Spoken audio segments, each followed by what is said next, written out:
I guess I will do this more than once for sure within the next like 10 or 20 minutes, but we'll welcome Nava, our resident artist for February. So glad to have you here with us. I'm happy to be here. Thank you for joining, and it's a pleasure. Yeah, I think. How do you feel that Instagram Live went? I've never done one of those before. Me too. It was actually my first time, and I felt comfortable because I'm always, I tend to get anxious around all these live experiences, and so it was really pleasant, and it was nice, and it was very short, and I was happy to see some of my friends joining, and I was wondering if it's because once I join live, my followers receive a notification. So it was pretty nice. It was short and sweet. Yeah, yeah. I've always been intrigued by it, and for some reason, I don't know, the like informality of doing it on my phone has felt scarier. Like I've done live on YouTube and things like or here, and somehow holding it feels like scarier. Yeah, for example, this experience of not seeing each other, but we talk, so we hear voices. It feels more cozy. It feels more intimate and more comfortable. I agree. I'm gonna turn on my nice light. Turn off the overhead. Yeah, I have a cup of tea here. Yeah. As opposed to the Instagram that you are, I mean, of course it's your friend, but you don't really know who's on the other side. It's kind of it's a weird experience. Mm-hmm. Definitely. So so something I've been doing, this is for specifically I think for Nava and Sam, St. Nathaniel, who I don't think have been in. Well, I know Nava hasn't been in attendance yet. One thing I like to do to start out is usually an extremely long-winded introduction, set, icebreaker, whatever. And in the past, it's been very nice and also kind of grueling because it'll just go in a circle, and that's extremely wonderful. But one thing I've been very happy to integrate is if you look on the resident artist text channel, right above your "Hi, happy to join, Nava," there's a link to a jamboard.google.com. And it's a collaborative drawing tool. Let me see. I'm not sure I know where to look at. So in the Hey Jacob, I think you don't have the edit enabled for everyone. I can't write Really? or something. Yeah. Oh. Wait for what? The Jamboard. Oh, I see. Okay, and should be better. Okay. Do you have a drawing jam board? Yeah. In I just made a notification in the resident artist -text chat for where to go.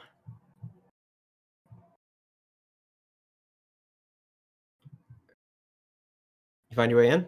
I see a couple people in there. So where should I find it? Under the community or the arts? Oh, I'm sorry. It's just above this channel. So like in the exclusives category.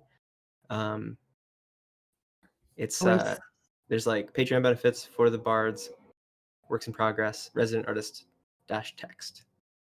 See.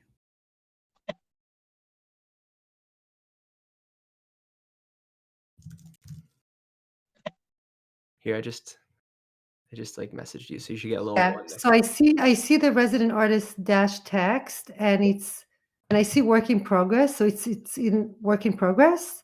No, it's in the resident artist. It's in the resident artist -text one. There's like a link. There's a link to a Google. Yeah, got it. I mean, Sweet. Hi. Oh, hi. My favorite tool, Nava, I think you'll like this a lot too, is there's this. It's a laser pointer, so you draw, but it goes away. Thanks. I'm very much into that tool. Cool. Oh, there's a lot of people here. That's great. There's 10 people in this. There's 10 people here. How did everybody get in here? Brian and Doug are. Hey, Doug. Hey, Doug. I don't know if you're going to use audio, but. Hello. Hey. Well, I Welcome, won't. I'm gonna eat a pizza, so I won't use much audio. Okay, enjoy your pizza. Lucky you. Yeah. Nava, I probably talked about Doug in the past. Doug is a longtime music collaborator and close friend and pizza eater. Nice meeting you. Well, nice. I guess meeting you. Oh. And Brian, what's up, Brian? If you don't want to use your audio tonight too, you can let us know in the text chat. Or if you don't talk, we'll know that you're not going to use your audio, which is also fine.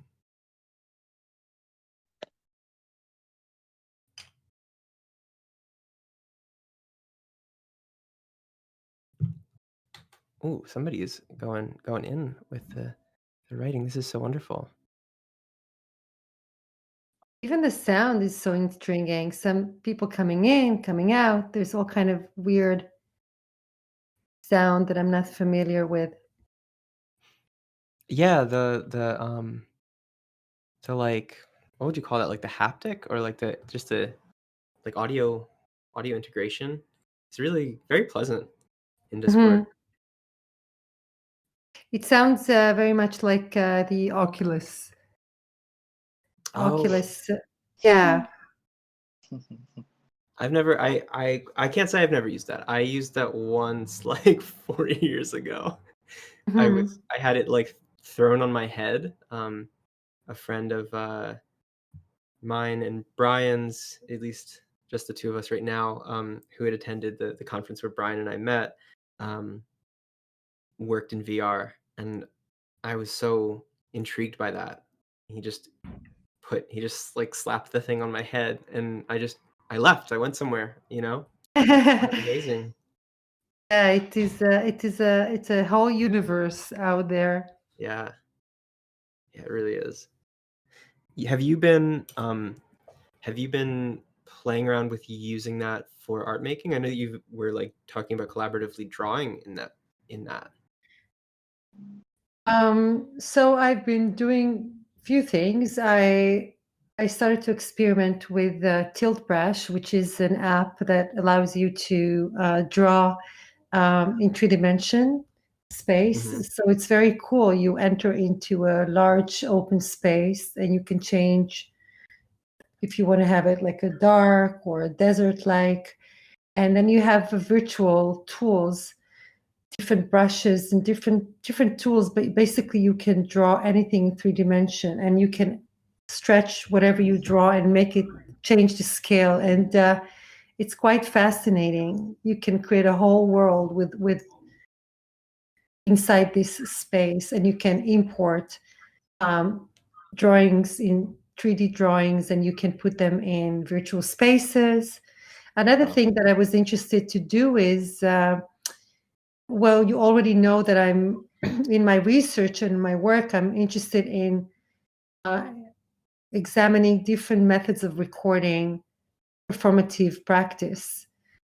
And so I started to think about recording movement and performative actions inside the virtual, but then bring it into the outside and then use these materials for moving image or for my work.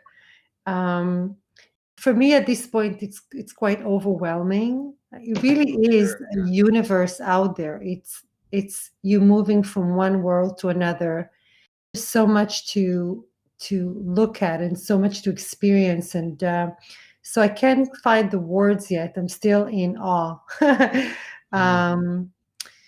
And I'm just fascinated by how the body feels to be there when you move from one place to another, how you sense things, how you communicate, how you interact. I mean, like last week I went to a party in California, and I met people, and we were in the middle of the ocean, and there was a DJ and people were gathering, and when you move away from people, the sound's moving away, and when you get together, it feels like you're all together in a room. So all these experiences are quite fascinating. Wow. And at the same time, I think what it does is makes me feel like it really sharp my perspective about the real and the tactile. I mean, there's nothing like real. There's nothing like sense and smell and touch and the intimacy of touching. But I think that's what it does. It makes you feel like how it just makes it more obvious, and I like it. I like this experience of afterwards. When I struggle within the virtual, and then I go back to my world, and I water my plants, and I cook, and I when I smell something, or when I'm able to just move in space, it's quite interesting. It seems like it seems like almost like a bit of whiplash, like between two worlds, like the real and currently almost exclusively solitary and quiet and meditative, and then like being able to just thrust yourself into like I guess not necessarily overstimulation, but like high stimulation. It's just different perspective. Everything is in different. It's like it's a visual experience that you've never accustomed to, in terms of scale, and also in terms of identity and the possibility you can multiply your identity. You can be whoever you want it to be. Right.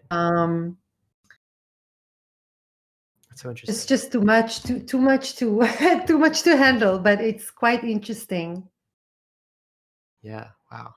So okay, so I want to keep in this space. I want to also do the thing that we normally do and give a quick intro let everybody give a quick intro. Anybody who's able to speak tonight, if they're not eating pizza or something. So I think what we normally do, at least my favorite thing to do, is name, pronouns, and favorite something. We often do favorite tree, which we can still do, especially because for me that changes constantly. I think it's okay if it does. You don't have to be consistent with your last favorite tree, but I'm also drawn to do like favorite. Not that I even have the word for it, but like favorite mineral or land mass. So I guess I'll start. I'm Jacob, pronouns he, him. And I'm thinking right now about in some parts of like northern New Jersey and strips of Pennsylvania, and I think like California, at least in the United States, there is this like extremely red clay. You just kind of like, it just happens in striations. So I think it has to do with glaciation or something like that. And you just be driving in an area and the clay is like a dark gray or a brown, and then all of a sudden the land is like red, and it includes the asphalt, because asphalt is usually local ground. So I'm thinking about that right now for some reason. It just popped into my head. But we'll just do, if it's okay, we'll just do a real quick round of intros so we can get everybody in on the convo. I'll go again. Hi, my name's Doug. I was already introduced, sort of. He, him. I don't have a favorite landmass, but I was going to tell Jake that Max, because he's like a geologist, he talked about that. It is glaciation. That does cool. Clay. Yeah. Transported. Because he works in North Jersey a lot, so he always sees all the different ground. Anyway. That's interesting. Doug, do you have a favorite tree you want to talk about? Favorite tree? No. Well, I already said lemon tree. Today we're gonna say starfruit tree. I've always tried and grow them, and I have one that's really good, right? And then earlier today, I was like, okay, I should water all my plants, and I go to water it, and it looked so dead. But then when I got home today to get back from work, it perked up after I gave it lots of water, so that was good. Oh, wonderful! That is good. Cool, sweet. If we want to go down the line, Alyssa, do you want to? Sure. Hey, I'm Alyssa. I go by she, her. I don't know that I have a favorite mineral. But it's funny that you spoke about the red clay because when you said mineral, the first thing that popped into my head was that like red dust that you can find in certain parts of Georgia. And so not necessarily my favorite, but certainly something with meaning that came to mind. It made me think of some farmland and kind of mountains in Georgia, and somewhere near the Chattahoochee River in Atlanta. There's a few parts where you can find some really interesting earth. So Georgia, the landscape of Georgia. Perfect. So my name's Austin. I go by he, him. Don't have a favorite landmass, unfortunately. Also don't have a particular favorite tree, but I'm gonna say that oak trees are pretty cool. I have a lot of oak trees like just on my property, and they look nice. Don't really know what else to say. But yeah, that's my introduction. Sweet. Oak trees are beautiful and powerful. Hey, I can talk now. Oh, look at that. Hi, my name is Brian. I'm not cutting Austin off, right? No, you're good. Okay. My name's Brian. I use he, him pronouns. The first thing I thought of when you started talking about like rock formations was sea caves. I think that they're so beautiful. Oh. I don't know if that counts. If we're talking about like what is kind of like local to my area, I guess it would be coquina. And then my favorite tree is palm trees. But not the ones that I'm in Florida, not the ones around here. I like the ones that are I think of like LA palm trees, like those just like really tall, I guess like Washingtonians. Because the palm trees around me are so like normal to me and I just grew up around them. But then if you look at those, they almost seem like they're like elongated past like what seems like it's reality, you know? They're like fantasy palm trees to me because they're not my palm trees. So definitely those. That's always how it seemed in photos. I've never been, but they look so gargantuan. Yeah, it's like you almost don't understand how they're just how they are, how they exist. And of course, a sea cave counts. Anything counts. That's why I use ambiguity. But that's very cool. Sea caves. I feel like this is Nava, you're talking about like the real, and I just feel like I'm getting like transported to all these places. I can like smell and see and feel I and hear. taste the salty air when you say sea cave. But I can hear it too. Those thumps, you know, those like whoa. Oh yeah. Sounds are so good. Okay, I guess I can introduce myself. Okay, it looks like it's John. If you can talk. Okay. It's just a good segue, I guess, because I was about to say favorite landmass. Not a favorite, but there's a place I used to frequent to in the before times. It's a peninsula down somewhere. It's called Mati City. The city is Mati, and then there's a beachfront there, a long beach strip that I used to frequent to, called the Hikans, and they all have these palm trees there and the coconuts, and that's where I was transported to when you talked about a landmass and the tree again. That's it. That's very cool. I'm drawing a sea cave. I can't stop thinking about sea caves now. There's also a very cool. How do you characterize a sea cave? I guess there's one. There's one in Palawan, still in the Philippines. The Puerto Princesa Cave, and yeah, I was thinking about that. I have no idea. I have no idea how to characterize it.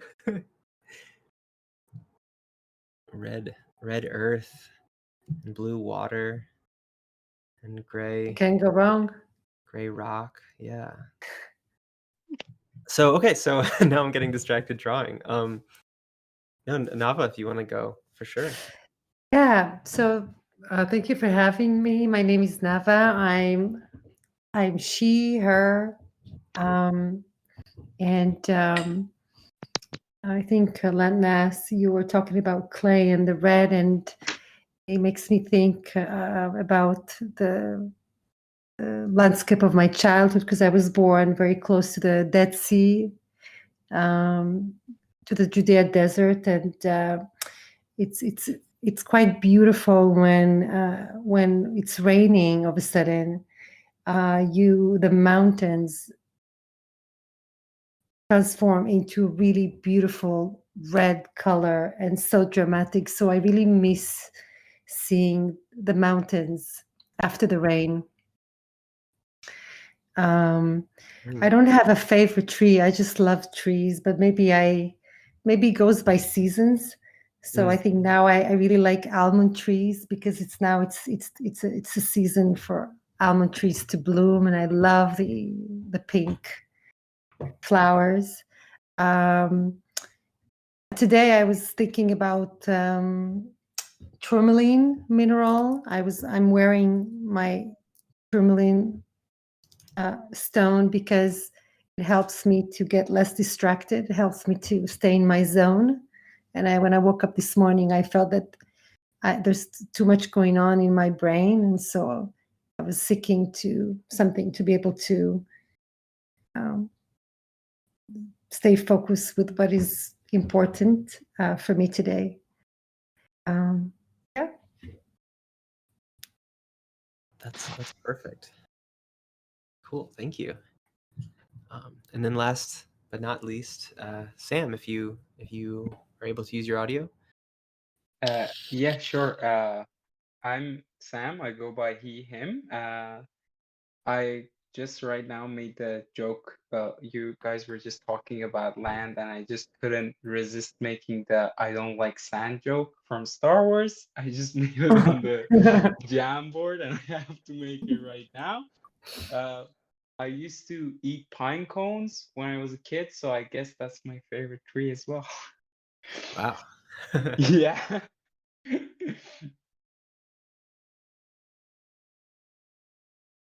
I don't know. I'm going to admit that I don't know the reference. It's from this, like, the prequels, like Anakin Skywalker, like Darth Vader. He has this whole thing where he basically just says, "I don't like sand," and that's it. Is it true for you? No, it's just like it's very famous in the fandom because he basically says it for no reason. Like, it's just a random scene in the middle of the movie where he basically just explains, like, "I don't like sand," and that's it. Mhm. So yeah.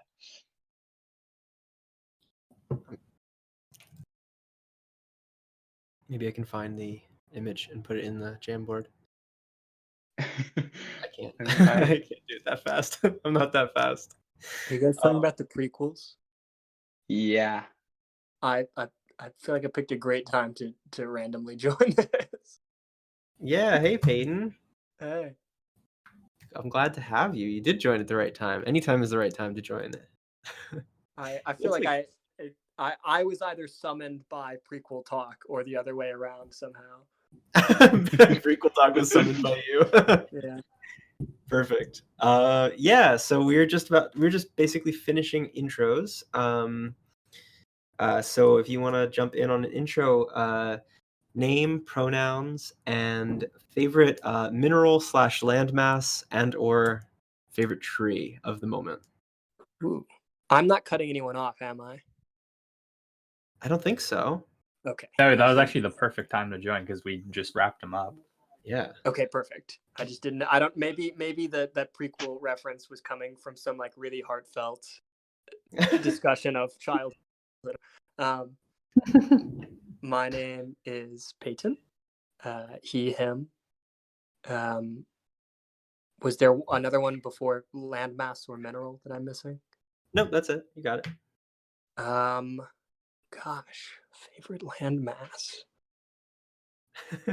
That's hard because I love geography. I can give you an example. So I chose like red clay. Brian said sea caves. Okay, you're going from more general. I was thinking of like a specific landmass that I think is bitchin'. You can find you can talk about a bitchin' landmass if you want, for sure. I mean, Devil's Tower is pretty cool. What is it? Just this, it's called Devil's Tower. It's in a national park. I can't think of which one specifically, but it's out west. I think maybe like I think it's a Is it in Arizona? Yeah, it's definitely in Wyoming. that region. And it's just like Devil's this Tower. big- It's in like northern United States, not Arizona. I think I've been there. That Is sounds it? really Yeah, familiar. okay. Is it like Wyoming? Yes. I think it's Wyoming or Arizona, like that area. That's I thought it was something in that longitude. Wow, I've never seen that. It's like this big, it looks like a thumb, just like a big like stone thumb sticking out of the ground, and it's radical. Wow. I'm dropping it in the chat. That's so cool. You've been there? I have not, but I just have immense respect for it. I think it's very cool looking, and I would love to see it and maybe climb on it a little bit. Yeah. I guess it looks like that is a legal thing you can do. I'm looking it up. Yeah, I think it's like I don't know if it's like big for climbers to try to summit, or if you're like not supposed to touch it at all. It seems like you can touch it. There's a whole climbing thing in the National Park Service page. Yeah, it would be cruel to like let that be there and then you can't touch it. Like it's just it looks so climbable. That's a very wild perspective. I appreciate it. Thank you. I feel like I was thinking about the opposite end, which is like archaeologists being like, please don't touch things. You definitely like have to approach any sort of wilderness with like respect, and you're not gonna like mark it up with like put a bunch of holes in it with climbing gear. Mm-hmm. But like just like a few hops, some rudimentary climbing. Right. Like I'll leave it. I'll wipe it down after. Like I'll leave it like I found it. That's perfect. Perfect. Awesome. Okay, so it looks like we've done everybody. This is like, I always expect it's going to be about half an hour, and it is. And I feel like it's just the right amount of time to get in the zone. So cool. So let's start. Nava, I guess we can start by doing what we did in the Instagram Live. We could talk a bit about our collaboration process, and I'll be happy to expand on my thoughts about that. I'm sure you have them too. But I guess a quick intro. Nava and I started communicating in the summer of 2018 over like Instagram. I had seen some of the work that she's done, and she'd, I think, listened to some of the music that I had put out in 2018, and we started talking about like the prospect of collaboration or what that could look like, and sort of the idea of just very like relaxed collaboration, I guess what I would call it. Maybe you have a different term for it, but just like very non-invasive. You said organic something interventions. Organic interventions, like the handing back and forth of gesture. You said something like that earlier, and that was really beautiful. Yeah. And so we did that until I finished those gestures in like February of 2019. You had done some drawing work and some. I think mainly that's what I was working off of, right? Pretty sure it was mostly that long drawing that you sent me a picture of earlier. Yeah, it started by first I sent you a first. It looks like a long scroll of repetition of like blue drawing, and as a response, you created a first variation. And when you sent me the first variation, I continued to work with the variation on. I started to superimpose another layer of gestures on the drawing as a response, and that's how we've been working, like a back and forth, until we had five different variations that comes from the same idea, which has no words and it doesn't have a title or a meaning. It was just, that's why I see it as a very easygoing intervention. Yeah. And totally. I think another collaboration that we did that wasn't necessarily was about to produce something or to create a piece of music, but I think when we talked about Noah and Leviathan, and we talked about Lot's wife, and we talked about mythological translations over time.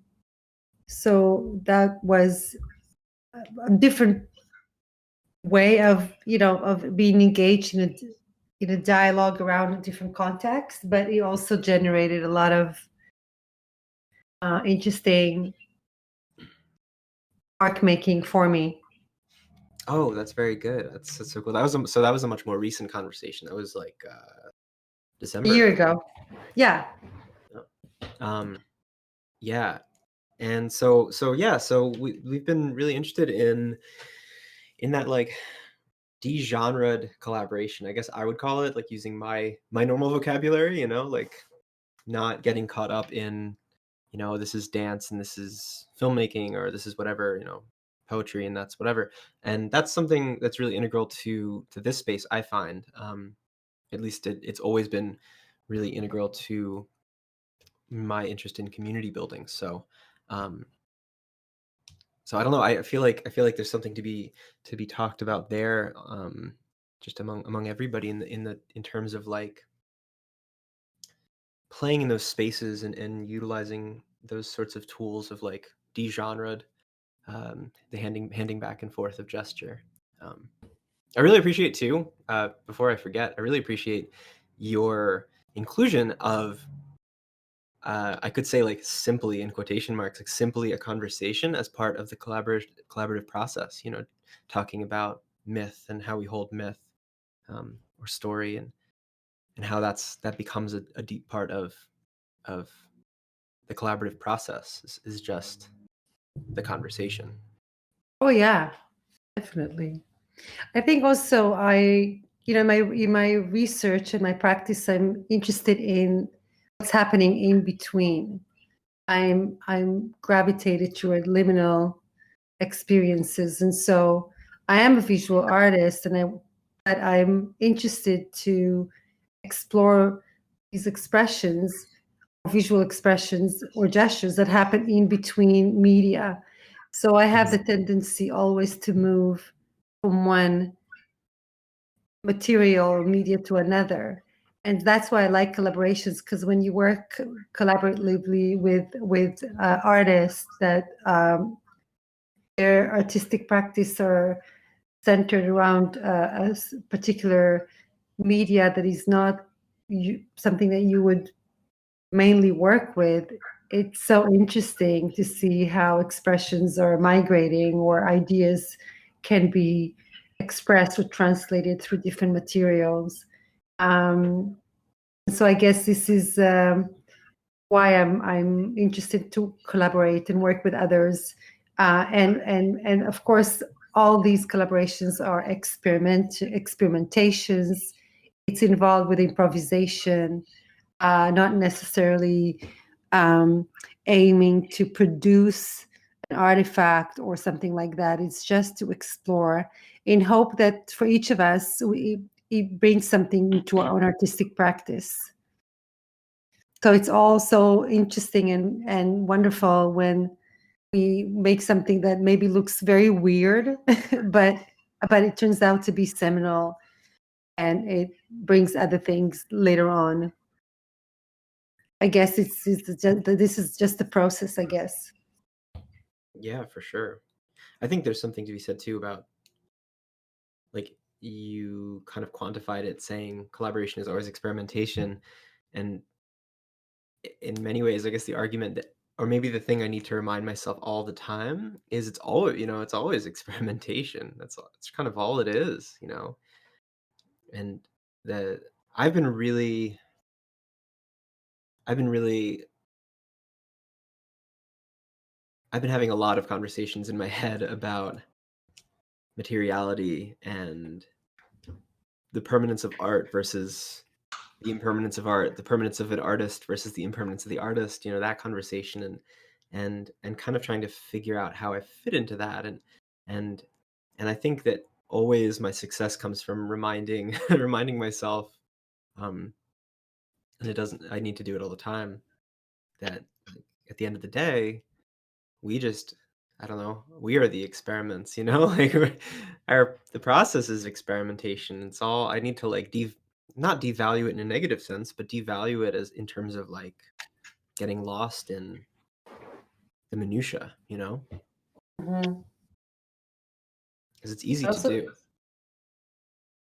I also feel like we live in a time where questioning or asking about materiality becomes so complex, because we live in a time where we are experiencing an immense loss of real space-time, and all our artistic practices become entangled with virtual mediation, the complexity of virtual mediation. And so I feel like I find myself asking, what is the materiality of artwork from this point in time? Right. When we are creating in a different way, and it's interesting for me to think about art that not necessarily, it could be ephemeral, it could be expression that is, again, it's not a material, but I sense your contemplation, and we talked about it, I think, in our last conversation. I brought this idea of the concept of open work. It's a concept that Sarah Rubridge wrote about it in relation to choreography, specifically to choreography, but I find it very interesting concept for any artwork that is involved with durations and improvisation, experimentation. It's basically an artwork that is an open-ended, and it's not identified as a fixed artifact. And so it is an artwork that is always in a process of becoming. And the materials of the artwork, whether it is a sketch or a drawing or a line in a song or a phrase, or the materials are subjected to different kind of modulations, and I more and more recognize my work as such. The nature of my practice like this, that my work is scattered in a way, and the artwork become the idea itself, not necessarily that the fixed object or artifact, if it makes sense.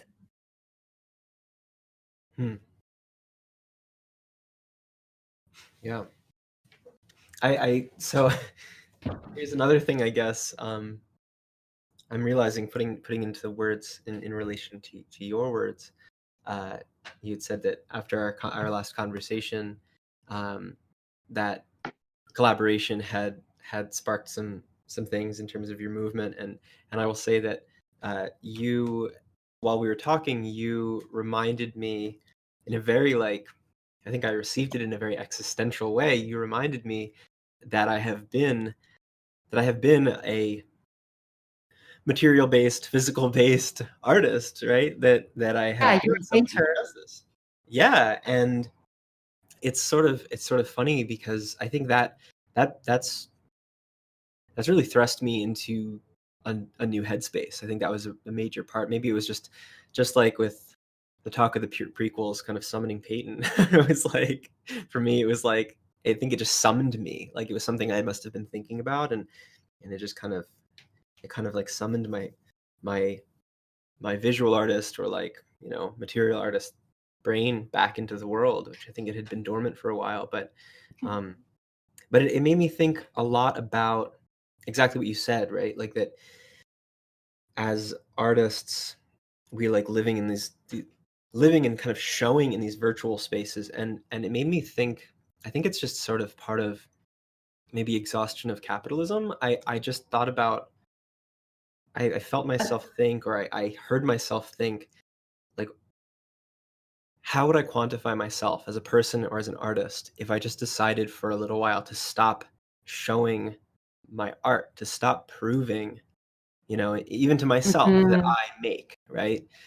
And to just do it for me, because I've really never done that. I think I'm always doing it so that I can keep growing, so that I can prove to myself, like, oh, you are still growing, you're still thinking, you're still exploring, and somehow there's something almost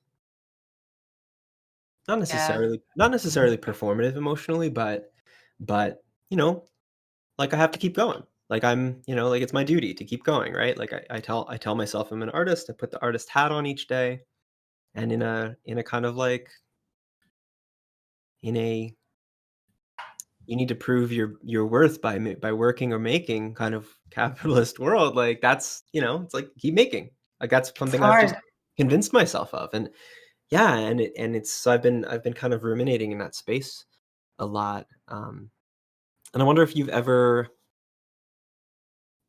come up against that sort of feeling. Every day, all the time. Yeah. Yeah. I mean, it's tough. I mean, we are human, and we want to be loved, and we want people to love our work. And what is artwork? Artwork is something that you create from scratch, from nowhere. It's not like when you design something that there is a plan and you make it. It's making art is making from nothing. And so if people like it, you are a great artist. And if people don't like it, they think you're a psycho. It's tough, and also it's really, really, really challenging to be able to have clarity about your own work in our current time, because just for example, you wake up in the morning, you tell yourself, today I'm going to do this and this, I'm going to work on this, and I'm going to develop this idea, I'm so passionate about, you know, opening this idea or doing something. And then you just, like when you have your coffee, you open your cell phone and you look on social media, and it takes literally a minute to take all the beautiful fresh air that you have inside of you down, because it's hard, because we become so distracted.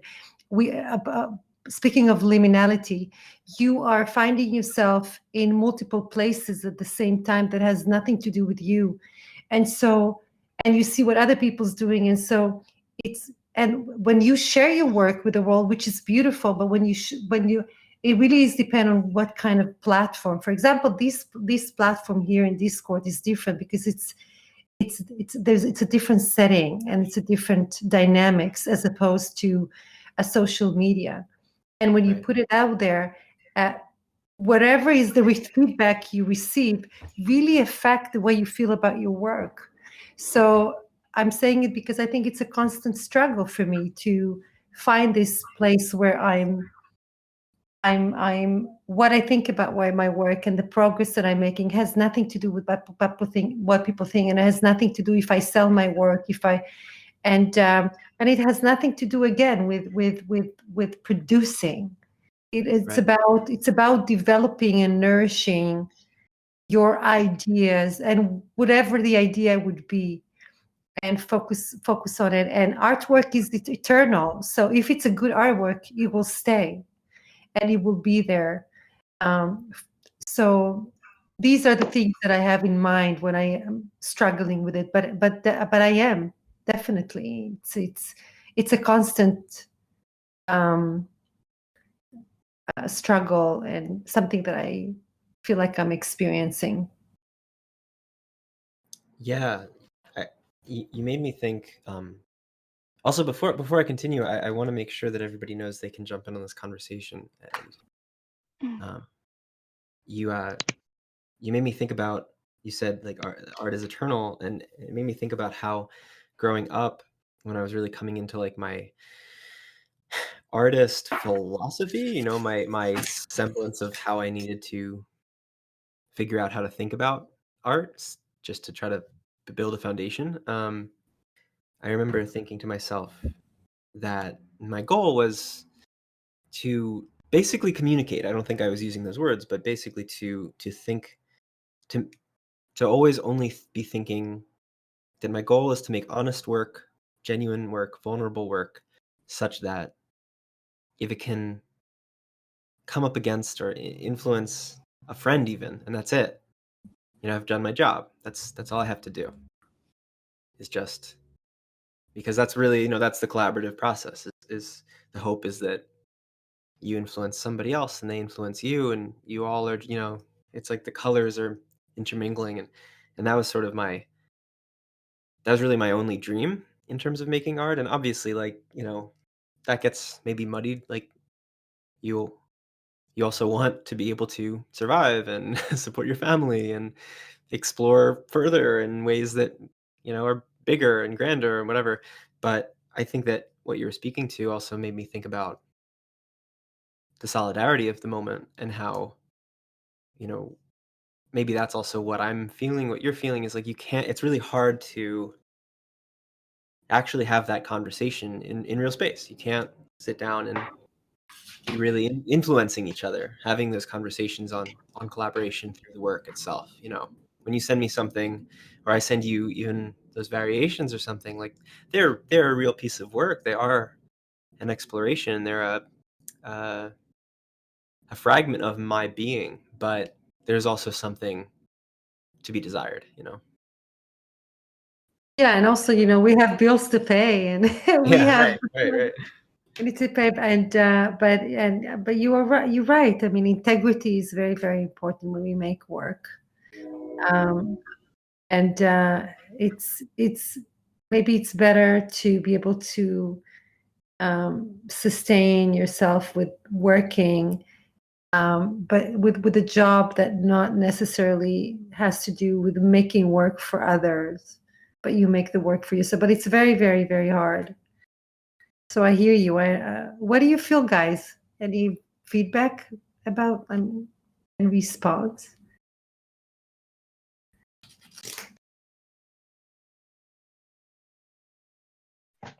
Yeah, I definitely. Can you hear me all right? My headphones are kind of Yeah. odd. Yeah.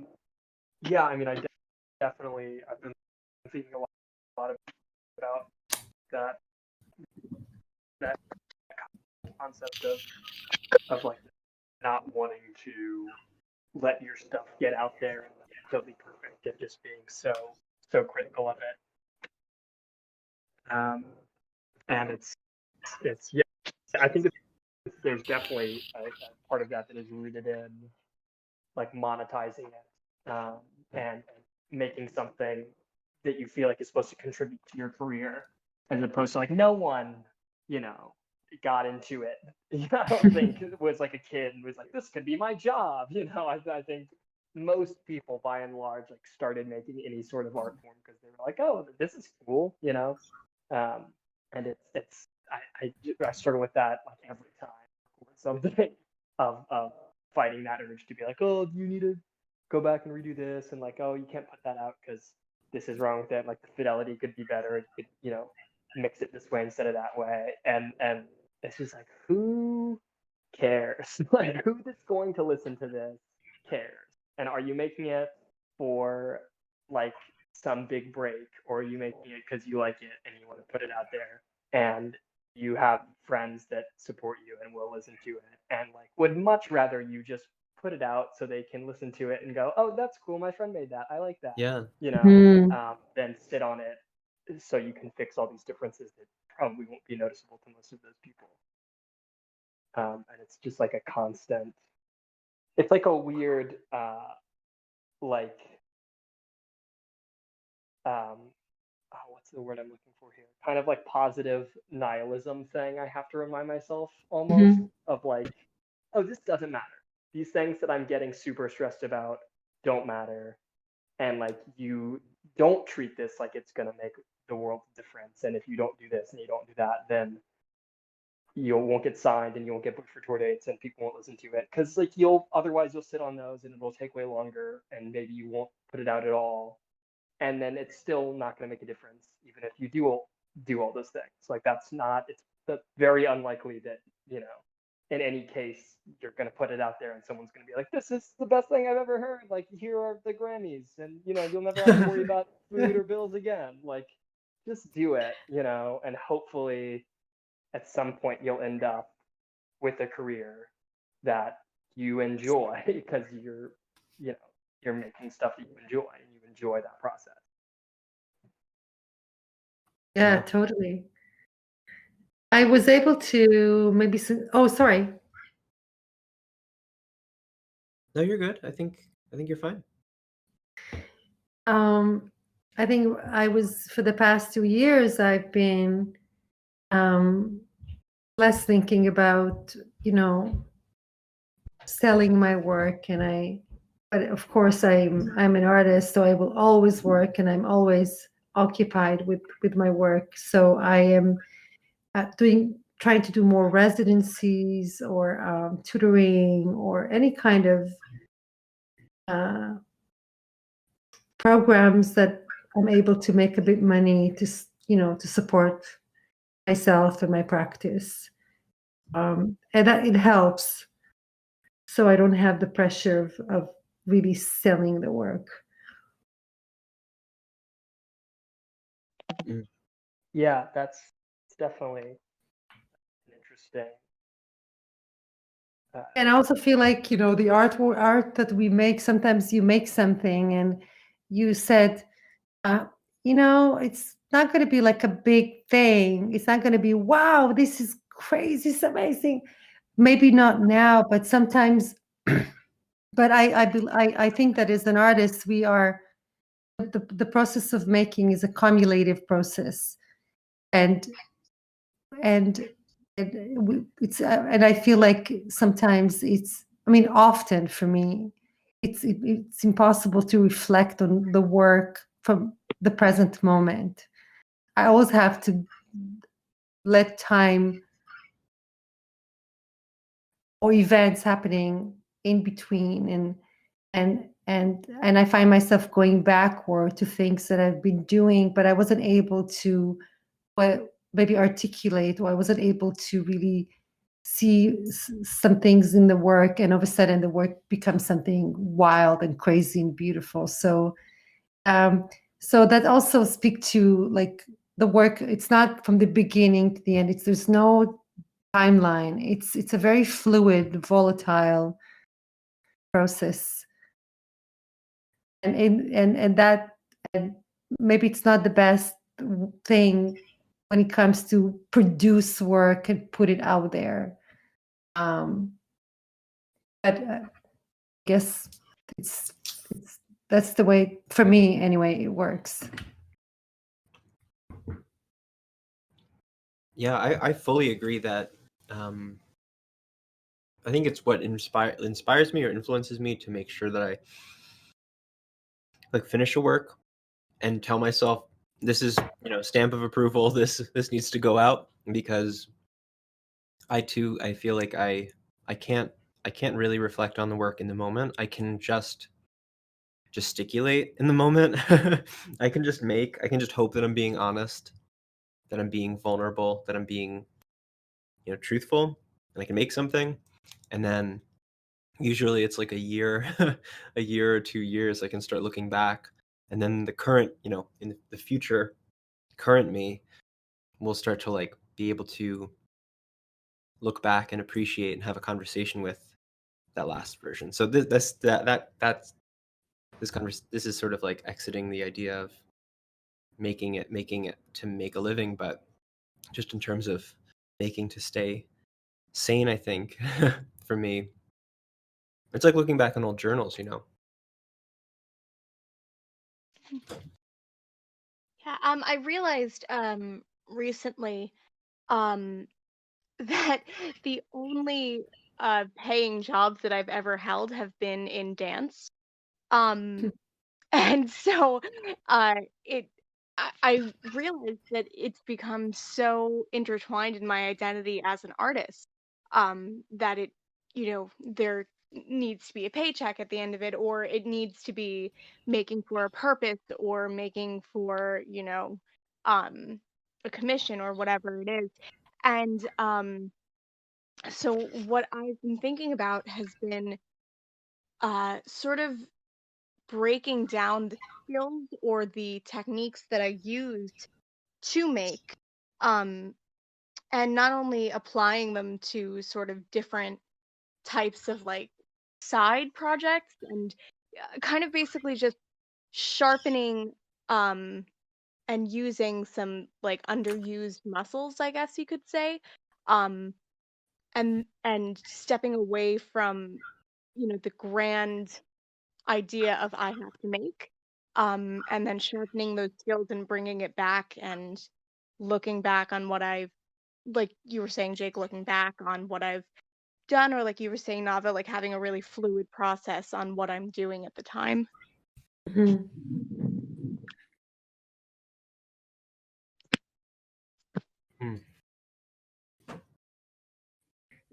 Yeah, it's nice. I like how you said that you were taking your ideas and utilize them in different projects. It's very, very interesting. And you're also coming from dance. Um, yeah, it's interesting. I mentioned Sarah Rubich talking about open work, and it really is about these ideas or phrases or muscles or somatic experiences that you are taking and developing them, but not necessarily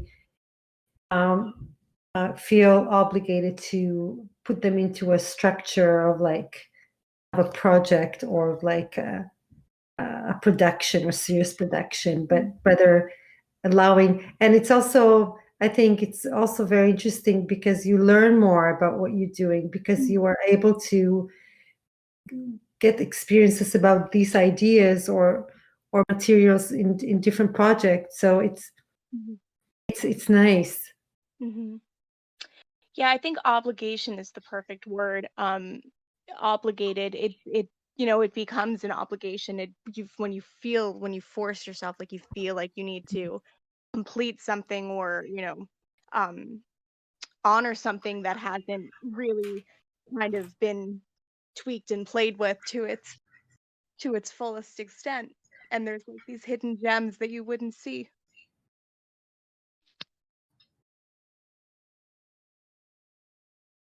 Yeah. Wow. I'm thinking I'm thinking about this a lot now. Just thinking about it, how it relates to just last year, last year of living. Because I'm sure in one way or another, or anywhere in between, like this is something verbally or pre-verbally that we've probably all been facing. I know I had a really long period, like working toward finishing my album and releasing it in September. When we went into lockdown, which was March here, I remember feeling that obligation. I remember feeling like I need to finish this work. I need to get it out. I need to get it out. I was starting to do that reflection. I was starting to do that, like having the time, because I'd been working on it for like since like early 2019. I was starting to have the time to like actually look at the work and see what I was trying to say and see what I was feeling. And it was very personal work, but it was also made more understandable. Like I felt like it was almost premonitory. I felt like I got it. Once you're in lockdown, that was starting to kind of echo on my lockdown life. I was like, oh, I really get this stuff, and I felt like an obligation to put it out. And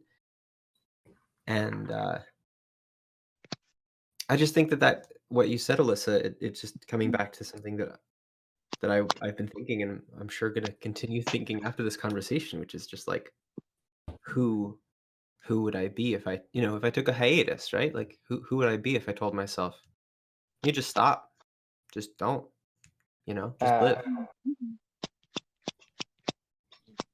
And you, I mean, can you stop? I think it's impossible. It's a force. Right. That it's a vitality. It's like a life force, a quickening that is like translated through you into action, and you can't stop it. Like you, maybe not pushing more forward into a deadline of finishing, but I feel like it's impossible to kind of like stop creating. It's always there. It's always there. It's just this obligation to produce, to put things in order, to put things in a structure, in a program, in words, even in words, which is so hard. Yeah. And the last year was really, really, really tough. But at the same time, it was very spiritual. There was a lot of things that were happening that I think it felt like a pattern shifting on so many levels. Well, I think that's what I mean is a shift away from the obligation, right? A shift away from the shift away from the obligation.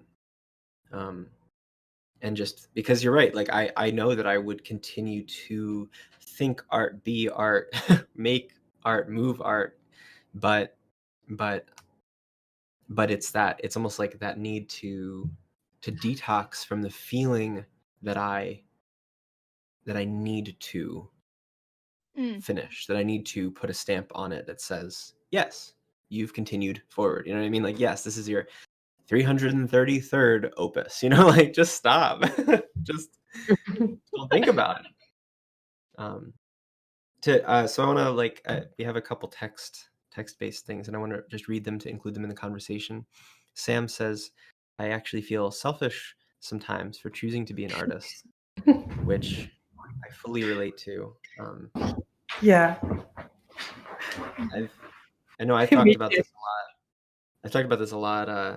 That growing up, I wanted to do medicine because I thought I didn't really understand people could be artists. Like truly, I didn't have that. And nobody gave me that language, And I remember when I decided not to go into medicine, I felt so guilty because I just remember thinking like, you're being selfish.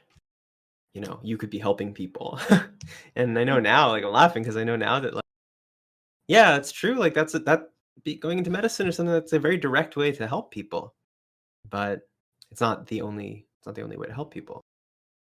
It's funny because I have like an inverted version of that where both my parents worked in the arts, and had careers that were based in that, and it was totally normal to like expect to do that. That's just like a job you can have. And when I was, like halfway through college, and was like, this isn't concrete enough. There's so many problems. I want to go help in like a super direct way. And I was gonna drop out. I was gonna, like join the Red Cross or something. I was kind of figuring it out as I went with my 19-year-old brain. And I remember reading, in that line of work, in people who just get that urge to like help people, want to do something, and they want to drop what they're doing now and go and do it. The people who have been in that world the longest and kind of do a lot of the administrative stuff apparently often say, whatever you're doing now, there's probably a way you can help. Yeah. With what we're doing, you can just use that. You don't need to drop all of that stuff and like learn a completely new skill. Yeah. And that really kind of guided a lot of how I looked at using art or whatever you're doing, for broader things, and not feeling so helpless or selfish. Oh, okay, well, like, how can I use what I'm doing now out with this Right. other thing over here. Like there's got to be something. And the reality is using the thing you have to use, right? Sam says, do we have any actual needs aside from oxygen and food? And yeah, right. Water. Like, Sure. well, sure, but also depending on who we are, right? Like, Yeah. not to get too necessarily too heady about it, but I really do think that, just like Nava said, could you ever really stop making? If you're an artist, it's the person that you are, it's the way that you think, you can't just shut that off, and so I know for me, and maybe similarly for you, Peyton, that my decision to like not go into that field was because I knew that if I did that, I was 18, and my 18-year-old brain, like I knew I'm very glad that I knew it at the moment. I knew that if I did that, I would sacrifice too much. I would take away what I was just learning made me happy. Sure. Well, and there's people who really want to be doctors, and those should be the doctors, not people Right, who are yes. like, I guess I'll save this guy, whatever. Yeah, exactly. I'm bummed that we don't have a resident doctor in the chat. Neil is both a musician and a doctor in training, finishing his second to last year in med school. So I know he'll like this in the recording. So hi, Neil, in the future. Hello, Neil. But before so Peyton and Sam really open up a conversation that I do want to shift to, but I also want to get to John's what John wrote, which is how can we lean more into art that makes a life than art that makes a living, or rather transform it. Personally, between the two of them, it's not a zero-sum game, but from what we've been talking so far, we've been leaning too much to the latter, art that makes a living. Yeah. What's your? Do you have thoughts on how to address that? Who? Anyone? You. Me. I guess to start. Well, you brought that concept up. I'm curious, like if you sat with that more. I don't know. I think that's the conversation that we are always bound to have, especially within the systems that we are part of right now. Peyton, I think you and I talked recently. The last time we talked on the phone, it's one of those things where like I said a sentence, and then it kind of reverberated with me really heavily later. But you and I were talking about like having a Patreon and making art for something. We're kind of having this part of this conversation, and I remember you and I were talking about like other artists who had patrons, and when I was younger, I really looked up to them. Right, like that's kind of the goal, to get steady money. The thing that keeps you alive, food, water, shelter, to do the thing you love. And yet, I think it hit me really hard in a way I never had before. We were talking about Bach and saying like, I thought, what kind of art would he have made if not obligated, or if he didn't feel obligated to make a certain type of art? And maybe that's part of this conversation, right? Certainly. It's part of the push and pull between, he had a steady living. He was a happy, probably a fairly happy person who got to make tons and tons of music. And maybe he didn't even know that he would have made something else if given the opportunity.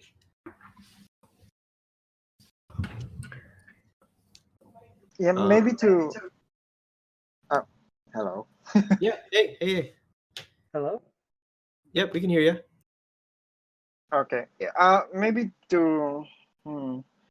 Maybe not to reframe, but to lean in also to the path of the conversation that you were trying to go to before I asked my question. Well, personally, for me, if you really need to do something for a living, you have to do whatever it takes first to fulfill that. to fulfill your needs. But at the same time, I also wonder, why does it have to feel like it's either or? Like, why do I get to be, why am I not an artist if I choose to do something that would that would lead to helping me with my bottom line or something like that? Why can't they be both in a sense? Yeah. Ooh. There's some noises. Fun Foley going on. Oh, sorry. That was very good Foley, yes. I don't know. I started to sorry. I think for me personally, when I started teaching, I started to teach in different projects. I'm tutoring elementary and high school students that are in art. I'm also participating in a project as a mentor, and I'm working with indigenous youth who lives in different territories here in Canada, and this work is really okay. I mean, it's not a lot of money, but it's a good money. But it's also there's a lot of satisfaction from, because it is art, and I'm teaching things that I'm passionate about. So I find myself enjoying so much working with these children. And for me, this is probably a way for me to, to detach my, not expecting my artwork to make the money, but rather I find a different alternative way to make the money that are still satisfying. And there's moments where I work with these children that I feel like I make art, even though it's not my art. It's their lives and their contemplations and their struggles. And so when I reach a stage where I'm able to help them to figure out something or to create something, it's such a rewarding feeling. So I guess maybe for me, this is a way for me to deal with it, like not leaning toward art as a making, but rather, that my art, in order for me to make my art, I don't have to make money out of making. But it's also very nice. But I think this is maybe a solution that I found for myself. Other ways that, like, for example, is maybe to apply to paid residencies. But I don't think my work at this point is enough for me to make money for a living. Right. I think that there's a really beautiful like confluence of different thoughts that actually leads to my next question for you. First, I'll read what Sam is saying. He says, I think you do make art. What I mean is that having an experience is the process of creating art, and the art itself is the expression of it, which I think definitely relates to, I think, who I know you to be as an artist, Nava. Sorry, I didn't understand the question. That the thought that experience is art. Experience is, there's really, it's really a gradient rather than a line between being a person and making your art. I think it's that, obviously we're talking about making, being able to put a roof over your head, but also just in terms of making art, that it really is. It's just collaboration. It's just conversation. It's just being a person, being a mother or a brother or a son. Like, that's just a part of being art, because that's synonymous with who we are.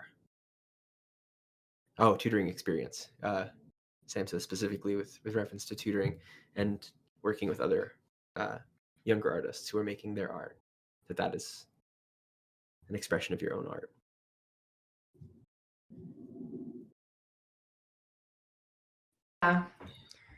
Oh, lucky! I'm so lucky that I'm an artist. Oh, I couldn't be anything else.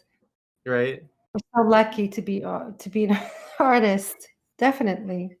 Yeah. An artist still can make a change, and they can affect, and it can help. Right. To heal.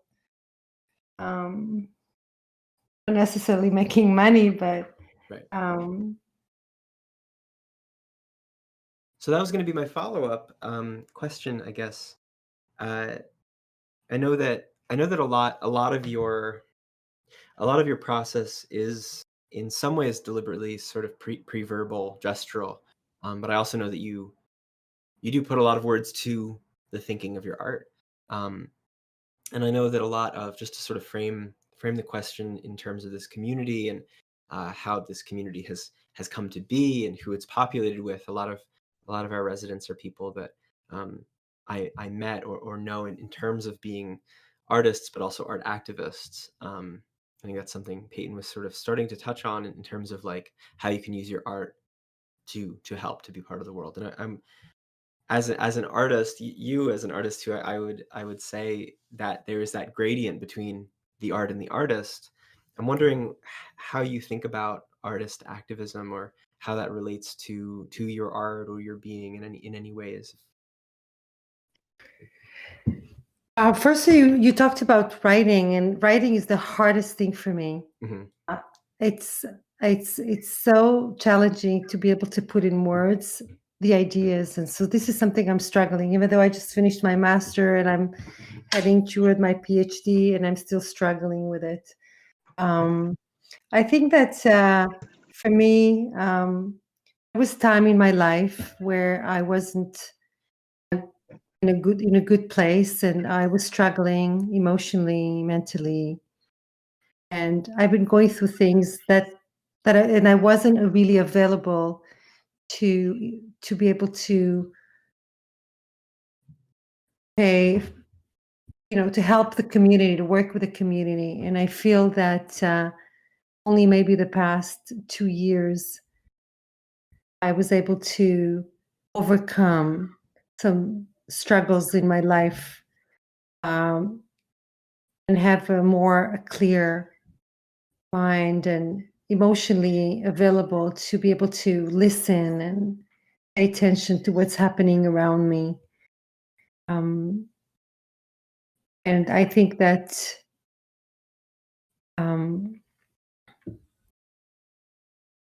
I think especially now with what is happening in so many different aspects, I think it's important that your art or what you do is involved community, not only for giving to the community, but also receiving. It's a rewarding feeling when you make a change, and I think art should be done to make changes, and it doesn't have to be a huge changes. Could be a minor, small change that you make in someone's heart. It counts. So I think it's important to remember that giving back to the community and think about the community when you make art doesn't have to be really a giant contribution, but can be something very small that can flourish in someone else's life, and it can make a difference. Right.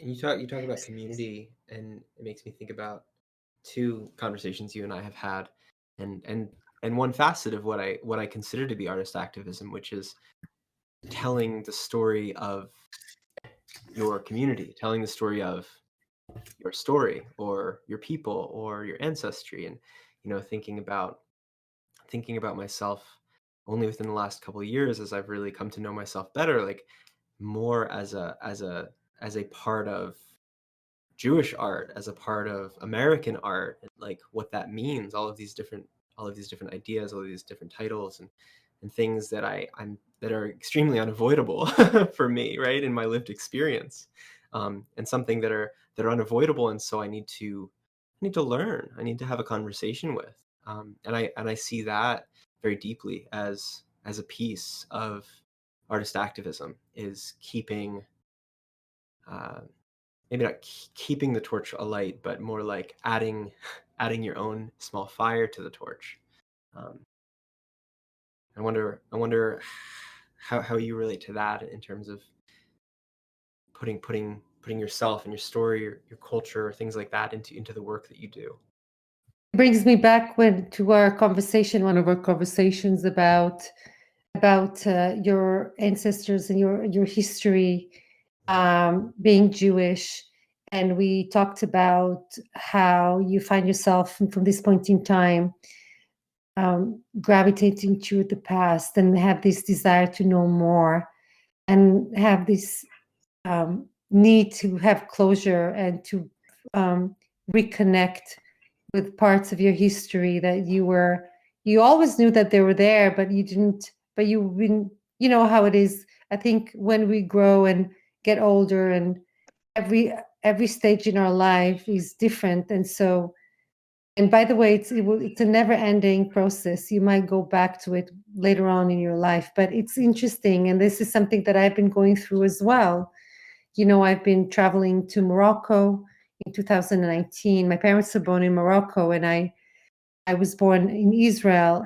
They immigrated to Morocco, and so even though I was born in Israel, I grew up in a Moroccan culture that it was Arab culture, which is radically different than the Hebrew culture that I grew up to. And so only later on in my life, I decided to go back and search for my roots and went back to Morocco. So this was a stage in my life where I had to go back and search for my memories and my archive, my own archive. And now I'm in a different stage. And now that I'm working with these indigenous youth, all of a sudden I'm entering into a world that I was not familiar with, and I'm learning so much about their worlds, about their culture, about their struggle. So I think I'm at that stage where I'm able to put my story aside and be tuned to others other stories, and it's just really, really wonderful because it opened up a world for me that I didn't know, and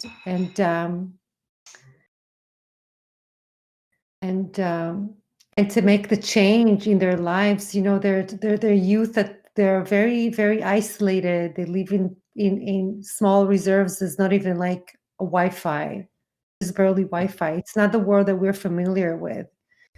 And so entering into their life and their world I feel like it's a privilege for me.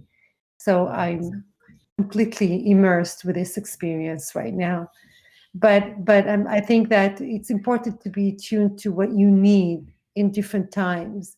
If this is a time in your life when you need to go and do this research, and I wouldn't use the word selfish, but to allow yourself to go within, that's fine.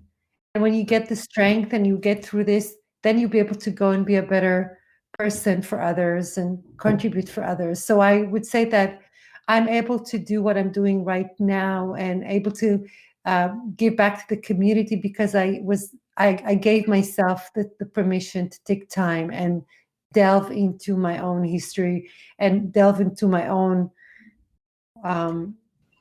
background, even if it was challenging and emotionally difficult. You made me think about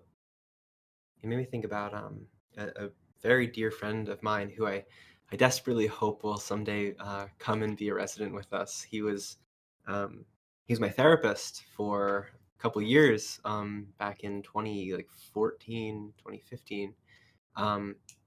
And then was a collaborator and a really good friend because he's a writer, and became a friend. And in 2019, I think, we started writing together. He he had been a writer.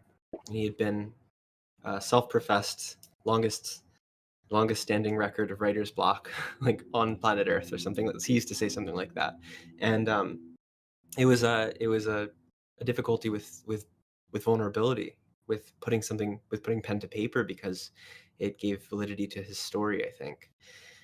And as a therapist and as a writer, as an artist in these two different fields, right? I'm sorry, as a writer and as a person whose art was listening. In our writing, he said something to me that has really resonated a lot. We're talking about storytellers, being storytellers, and he said, I don't think I'm a storyteller so much as a story holder. And it almost sounds to me like you're talking about like a transition of being a storyteller, your story keeper of your own story, being able to like go through that and then be able to hold gently the story of someone else. Yeah, sometimes, sometimes our stories, it's been revealed to us with a lot of epiphany. And when you're in epiphany, you're emotional. You can really talk about it. You can reflect on it. Right. So it takes time to even perceive your own stories. Maybe sometimes your stories are not always a pleasant one fully. It takes time to get to the stage of closure, so you are more available to listen and be tuned to other people's stories. Right. Yeah, our stories are very often not pleasant. That's what makes them human, I think.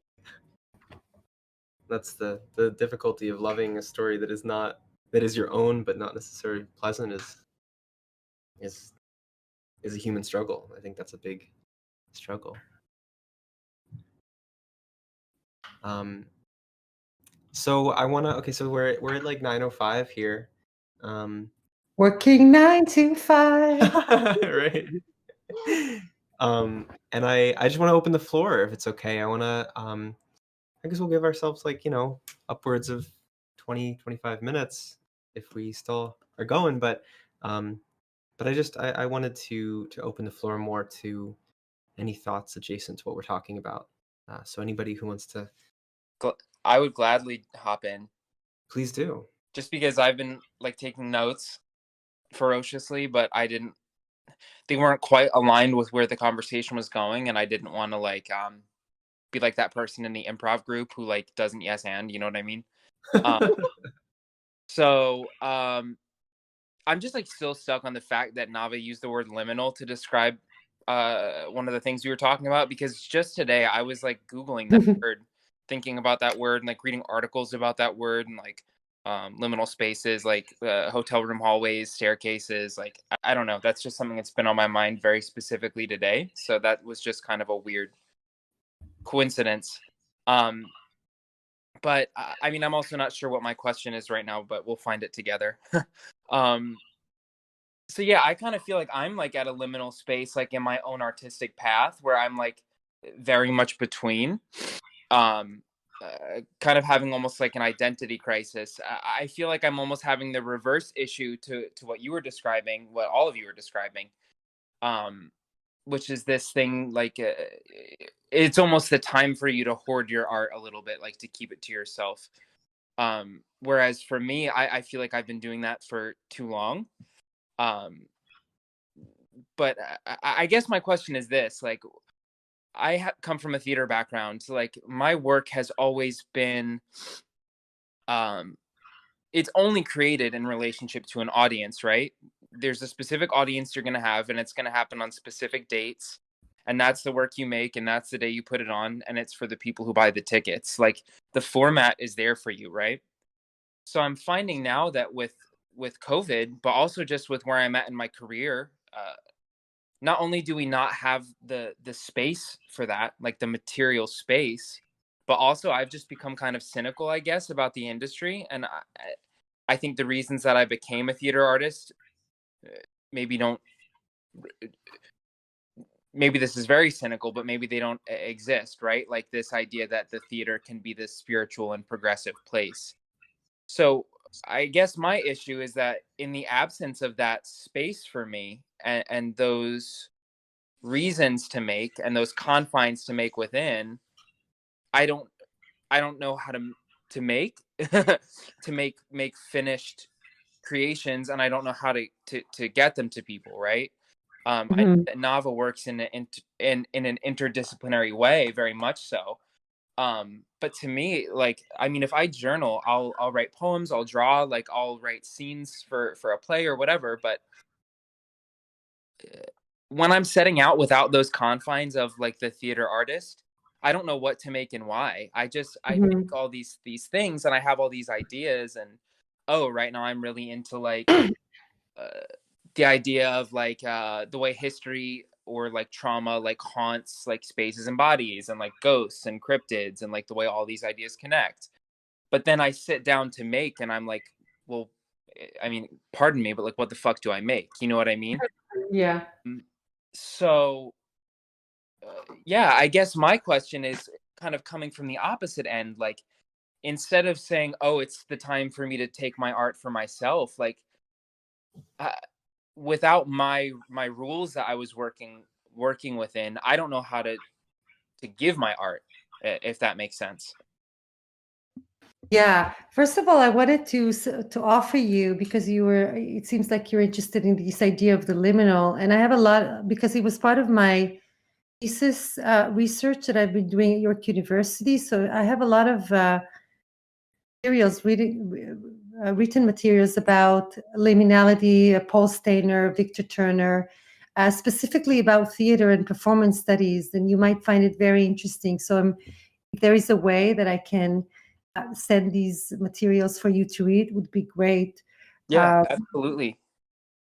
Yeah, and I hear you. I totally understand what you're saying. And also part of my research was about the various relationships between live moment of performance, whether it's a dance or a theater, and its documentation, and what it means, what the document means in relation to the real space-time of event, when people gathering in the theater and sitting and really experiencing something that is happening right now. And it's so difficult because it's radically shifted today, because everything has been virtual. Everything has been mediated. And so I understand what you're saying in terms of like how to create and what it means to make an artwork that has not necessarily need to have theater, like a space for people to be. And I feel like that somewhere in the future, I think we will be back to theater. We'll get together, we'll smoosh around, we'll get crowded and everything. I know it will happen. I also do know that because of what's happening right now, I think that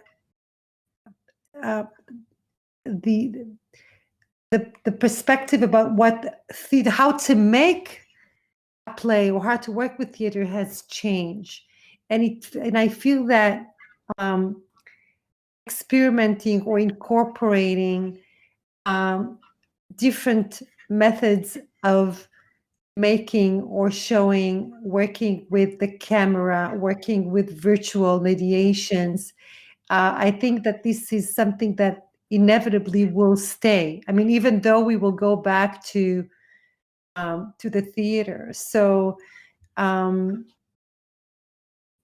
hear you in terms of like the challenges of how do I make the work now? With what sets of materials and space? Because the notions of real space time has changed, completely changed. And that's the thing about liminality, like being in between. You're in between and betwixt. You're not here, not there, but you both. and it is a concept or a term that not only imply on our identity, but because the classical model of liminality comes from rite of passage. The anthropologist Van Gennep wrote about it, and it was about tribal societies. You know, when you get a boy get to a certain age and he's being separated from the community and he's being isolated in solitude for a while, then he's going through some process, and then he's coming back and integrated into the society. So this concept comes from tribal societies, but it's definitely liminality comes to is a more contemporary expression. And so it's not only about identity. You know, we were born here and we live here, and we are belongs to different cultures and different places, but it also liminality also implied to media like performance studies and art, of being in between things. So it's very, very interesting. This idea of liminality is a key. I find it a key concept when it comes to contemplating about real space-time in relation to performance studies. Yeah, so I guess just be there, have it, like be in wherever you are and accept it and be with it, and just continue to observe and look around you, and maybe try to feel more liberated with experimenting in different way of creating and making. But I feel that maybe recognizing or acknowledging the potential of the virtual mediations within theater and dance might add something interesting to your practice, I guess. I am. Thank you so much for that. I took a lot of notes, and I really look forward to those readings. I still have questions, but now they're new questions and better questions than the ones I was asking myself before. So I really am grateful for that. Oh, my pleasure. I will send. I don't know how. I mean, maybe we can exchange emails. I'm going to write my email address here. Okay, awesome. And I'll send you an email. Perfect. Brian, first of all, it's great to hear your voice. I don't think I've heard your voice in like years. Yeah, several years. I was thinking the same thing. Yeah, it's wonderful. But the concept of liminality is I'm like obsessed with it. I'm so glad we're talking about this right now. I genuinely think that it motivates pretty much every time I really want to make art, like a big piece of something, not just like playing a song, or if it's not just for what to go way back and the conversation of like, oh, I just have to do this for this thing, and it's a paycheck or it's an obligation or whatever, but put all that aside, and when I just want to make some art, I think liminality is always at the core of it, and it's such just a daily monotonous thing of like, oh, I'm in this space, and I have to navigate getting from point A to point B, and such a big existential thing of like, where am I in my life and where am I heading and where are we all going? And I think the generations who are alive right now and the ones that will come have to deal with that in a grander way than maybe any other generation has, because we have all of the normal things and all the existential things, and then this added like, what's becoming of the planet, and like where is it gonna be in a few more generations, and it's not staying the same, it's changing in a way that is alarming, and what do we do about that, and how do we address that, and what does that mean for all of us? And it's just, I think you could spend a lifetime making art just about that concept, and it wouldn't be enough to fully address it.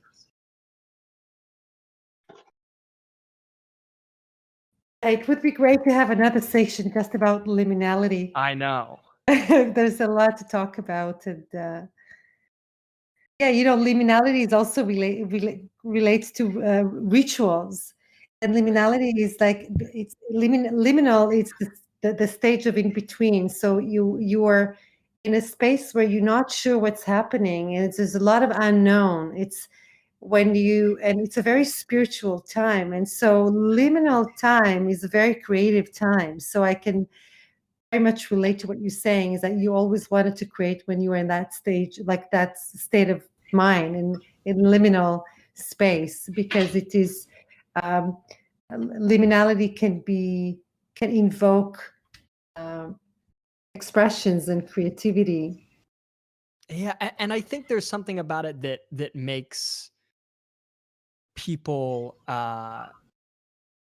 feel the need to make art and to tell stories, and to like take notes, like Brian. It's like, oh, this is happening and it's going, and I have to jot this down right now.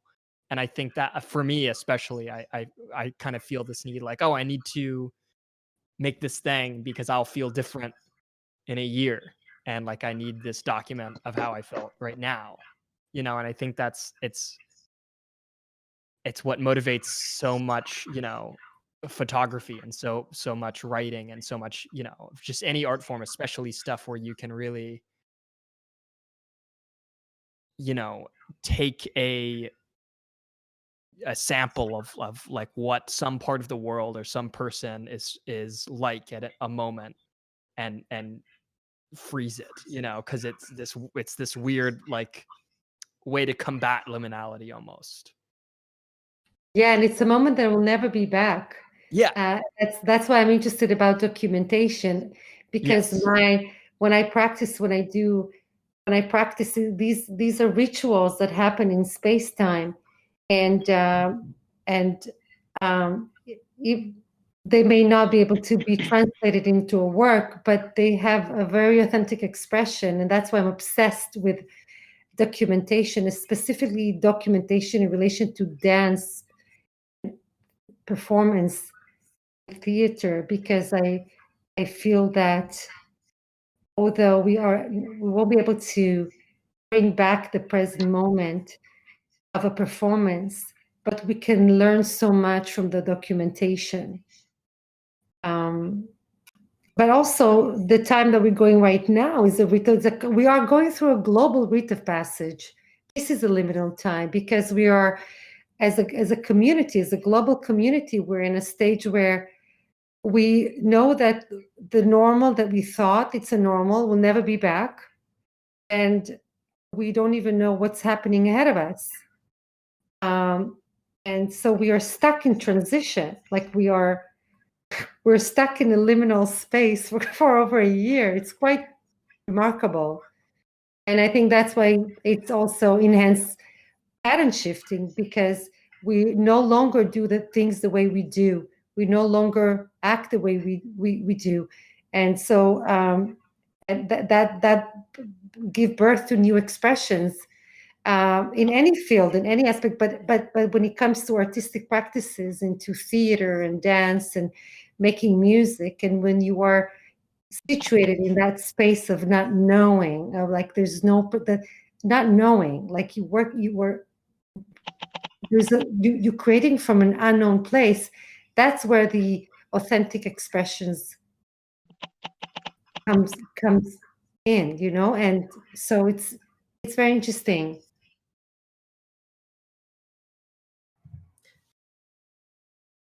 Yeah, that is really interesting. Absolutely. I'm thinking about how now I need to write to one of my undergrad professors whose whole body of work was about liminality. She's a not so much performative gesture maker, but centered in printmaking and installation work. And so there's inherently like printmaking, installation, and video work. So there's inherently like a research into the permanence, you know, and how she's from Russia, and how like all of her work talks about transition and liminality and migration and things like that. And I think she would really love to be, we have to get her within the next couple months. We can something that I've actually been thinking about doing this as we kind of come to a close. I feel like this is becoming the framework for these chats. Is we have like big heady chats, big wonderful wholesome heady chats, and then at the very end we have like almost like a small postmortem. I feel like I need to do that. But one part of it is that something that we've been talking about is starting to open up alternating months of centering one artist's lived experience, and then inviting other, the alternating months would be inviting maybe like 2 different artists to be centered in terms of how their different mediums and lived experiences sort of relate to one another, centering that. So I could very much imagine Nava down the road. It'd be really cool to invite my friend Mariana, my old professor, and center the 2 of you in a conversation or something like that, if you're interested. But sure, I would love to. Cool. Because I think we could, you're right, we could do 2 hours just talking about liminality and rite of passage and how that relates deeply to the stories that we tell ourselves every single day, right? Like how we consider ourselves. We are liminal subjects as well. We have liminal subjectivities. If you think about it, like I'm sure we all have this something about that we are in between either cultures or stories or moving from one place to another. There's always something in our lives that is, yeah. Yeah, I think in many ways that's just the story of the universe. There was nothing, and then something started, and now we all have to deal with that because now we all exist. I've seen these just jokes on the internet of like like some fish decided to go on land a billion and a half years ago, and now I have to pay bills. And it's just it's true. Like just things are set in motion, and we have to navigate that, and there's no way around that. It's also happened in an instant, when you think about butterfly effect, right? There's a minor, tiny thing that's happening on the other side of the world creates such a huge impact on the other side that we have to deal with. Yeah. This is I just linked my old professor Mariana's work. Oh, great! So you can see that. I miss her. I miss her studios for sure. I miss studios in general. Collective, studios that many people could be in. And you miss working with your hands? You miss working. I do. I miss being dirty. I miss having ink on me, paint on me. Sometimes music is a little too clean. How come?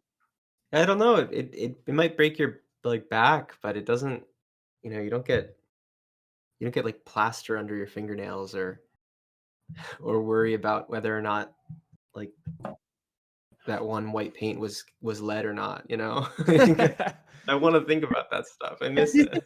Does it happen to you when you work with music that you are working with different sounds and different layers of sounds that comes together, and then all of a sudden you have almost like when you create a mixed media painting or an artwork that has different layers? Is it with sound that or it's you just work with one sound? But when you were interlacing or interweaving different fragments of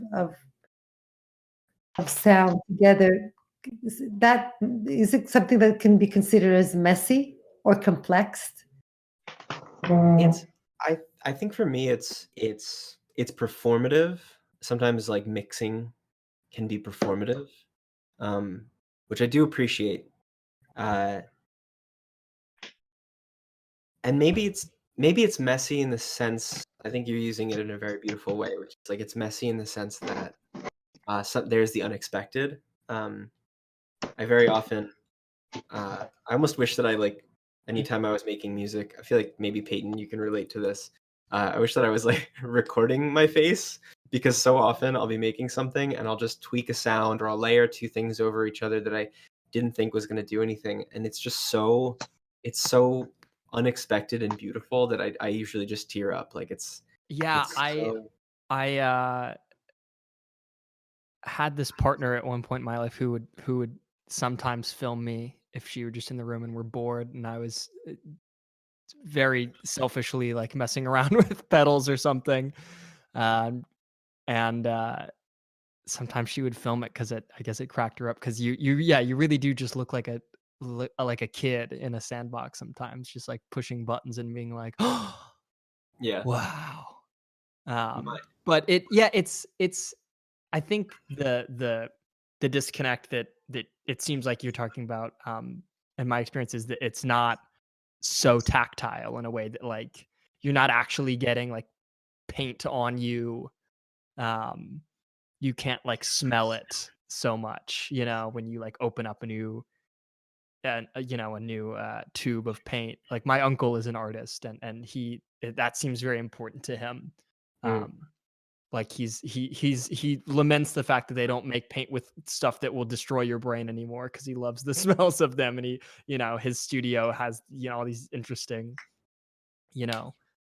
scents, and there's just paint everywhere, and they're coming from visual art as you do. Right. It is just something so tactile about it, that it's hard to retain in music. Yeah. And I think that's why I haven't been able to like get rid of all of these things that I have with knobs that I can easily do in, on a computer, like in a software program. Cause you want to hold on to that. You said knobs? Yeah. Little like sliders and just machinery that you're just Right. twisting things and playing with things. Cause it brings you into it in a different way. Cause it is. Love it. The physicality of music making, even of digital music making. Or God, I opened my synth case. I was going to take a photo and I forgot that it's not locked down, so it just came pummeling out at that time. I love it. I like to make sound with jars. I know it sounds weird, but I have lots of jars in my studio, and each jar has different amount of liquid inside. So when you drag the jar on the concrete floor, it makes different sounds, depend on how much it contained within the jar. So if the jar is full, you have like a deep sound, as opposed to that stuff is a big part of my life. I do that constantly. I drive my roommates crazy because I have these like ceramic bowls, and I'll be in the kitchen filling them with different amounts of water with like a little soft mallet, like, oh, check this out. I can make a scale if I get enough. I have to go and get more. Oh, this is wonderful. Yeah, that is wonderful. I didn't know that about you, Peyton. There's your physicality. Yeah.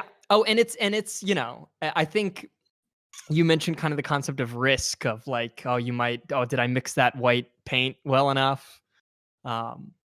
There's this story of oh my gosh, what's his name? It's escaping me at the moment. I've got brain fog, I guess. But very the guitarist of the Velvet Underground. I can't think of his name. Maybe someone in the chat can. But he was doing a recording session and had brought in this new pedal board and was driving the audio signal so high that the speakers blew out. and the engineer like didn't stop it. He just like let him do this, and he came in, and the engineer kind of yes, Lou Reed, thank you, Brian. Gosh, it was just barely escaping me. But yeah, Lou Reed comes in, and the engineer kind of, you know, like nervously tells him that he just blew out these new speakers of his in his studio, and he's like kind of delighted. Because, you know, I think it's that childlike thing of like, oh, oops, I messed up, but like it was fun. I had fun doing it. And I think you can definitely there's ways around it to do that with music. A friend of mine is a clarinetist, and we were just messing around one time, and I put like a contact microphone on a pot for boiling like pasta. And he like stuck his clarinet, his very expensive clarinet, in the water. Wow. Like was playing, and we were trying to see what kind of sounds it would make vibrating through the water in this metal pot and picking it up on this contact mic. So you can definitely literally get messy with it, I think, if you approach it the right way. Well, you're right too in that, like, maybe you're hitting the nail on the head that timbre is sort of the equivalent to messiness, like being able to play in a timbral space. Yeah. Like you said clarinet, and I had a visceral response, which I love clarinet, and what I love about it is how non Western ear chromatic it is. Like it's so beautifully variable, and it can be played so extremely expressively in ways that a lot of Western standardized instruments are not. Yeah, and there's something that drives certain people crazy about that. Mm-hmm. Like bagpipes. I knew a piano player in the wedding band that I worked with who would walk out of the room if a bagpipe was in. He would just cringe, and I'd be like crying. Like all I have to do is hear like one note of, one series of notes on a bagpipe, and I'm just like, yes, it's dirty. It's a dirty instrument. Yeah. I mean, its cousins, the saxophone, it was banned under so many like opposing, governments and like regimes. Like the Nazis hated it. You couldn't have it in Nazi Germany. There was no clarinet allowed, or no saxophone allowed. And also in like 30s US, it was like a faux pas. Like people thought it would like render you unable to distinguish good from evil. Yeah. There's something about the sound of it that's really unique, and it just makes some people go wild. Yeah. That's for sure a different conversation. We could talk about we could talk about the white supremacy of Western chromatic 12-tone scale. Like, I was like, don't get into it. It's for sure a thing. Yeah. That's why I always like complained at that piano player. I was like, you need to open your mind. You're being racist right now. You don't understand. You're being white, and you need to stop. I just dropped in the chat a few things. First, the last one it's called. Where is it? Sorry. It's hold on a second. I have so many tabs open.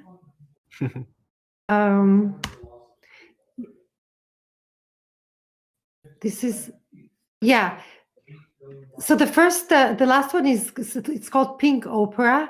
It's from Opera Povera, and it was a live streaming at the beginning of the pandemic, somewhere in I think it was in April, and it was quite extraordinary, where artists from all around the world gathered together, create sound, weird, beautiful, magical sound at the beginning of the quarantine. I enjoyed listening. I keep finding myself going back to listen, because the elements of chance, the unexpected pressures that happens in between people in their homes, was quite remarkable. And it's been organized by Grace Center in Chicago. It's just beautiful. And another link that I put is a Dispersion Lab. It's a sound lab at York University, and there's a lot going on in terms of like working with experimental sound and interventions. It's really wonderful, and I put another link for one of my moving image work. It's called Ancestral Patterning, and that's where you can hear my jars. Oh, very cool. That's all amazing. Thank you so much. Jars. My pleasure. I remember you telling me about Dispersion Lab, and it just went in one, like it just kind of like left my mind for years, I guess now. I was so interested in it. And I'm glad to see it again with new eyes, because I will definitely be looking into that a lot. I think we should, this is always the sad moment, but I think we should probably call the conversation, because it's getting fairly long, and I'm so excited to keep doing this, and Nava, I'm so grateful to have you in this space now, and I hope you'll join us, in future months and all of that. Thank you for having me. It was really wonderful, and thank you everyone who took the time to join and participate. I really enjoyed it. It was wonderful. Thank you. Yeah, thank you so much. Thank you. Yeah, thank you everybody for being here. It makes it a reality, So I guess what I generally say, because usually I'll say like, oh, and if anybody has one last thing to say, but we probably are at time and we're at a good pause. So we can continue, we can continue kind of trickling in thoughts and bits of conversation here in the Resident Artist text chat, and also the not so generally well understood name, the For the Bards chat, which is just kind of like the general conversation in this exclusive space. Either of those, welcome to keep conversations going, and that's it. And then we'll do this again next month, and I hope to have everybody again, and everybody new, everybody 1 month older, whatever that looks like.